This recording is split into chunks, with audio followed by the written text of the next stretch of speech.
Here's some of the stories trending this week at NASA.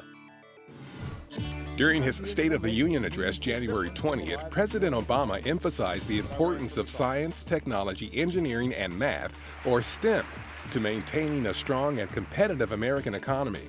I want Americans to win the race for the kinds of discoveries that unleash new jobs. Pushing out into the solar system, not just to visit, but to stay. On hand as an invited guest was NASA astronaut Scott Kelly.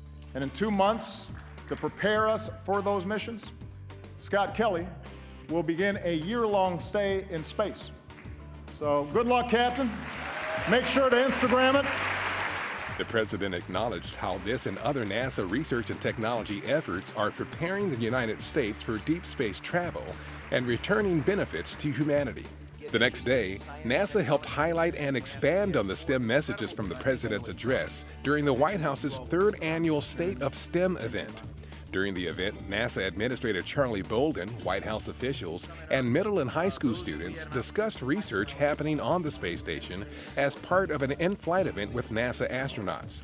NASA Chief Scientist Ellen Stofan also participated in a panel discussion of women and girls in STEM fields. Also on January 21st, NASA's Technology Transfer Program released the 2015 edition of its annual Spinoff publication.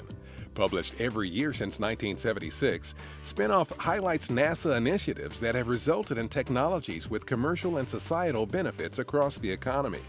To request free copies or download digital versions, go to spinoff.nasa.gov.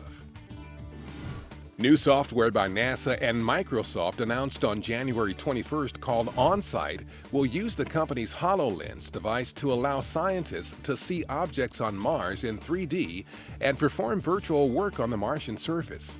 Developed by NASA's Jet Propulsion Laboratory, OnSight, which uses real data from the Mars Curiosity rover, will let researchers examine the rover's work site almost as if they were standing on the red planet right beside it.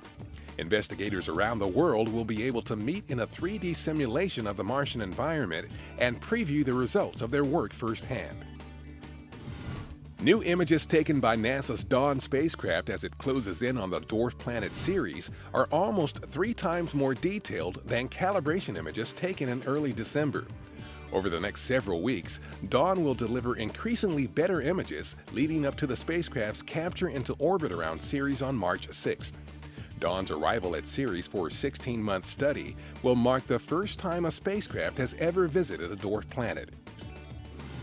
NASA's Space Communications and Navigation, or SCAN program, hosted a workshop recently at NASA headquarters to review and assess emerging space navigation and communications technology for possible use on future missions and identify any potential knowledge and/or capability gaps that exist.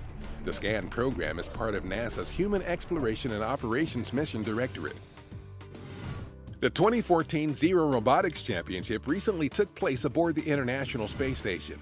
The competition allows students to program robots aboard the ISS known as spheres to solve a challenge in microgravity, with station astronauts helping to conduct the championship. It's also a unique and valuable opportunity to promote student interest in science, technology, engineering, and math careers. And that's what's up this week at NASA. For more on these and other stories, follow us on social media and visit www.nasa.gov/twan.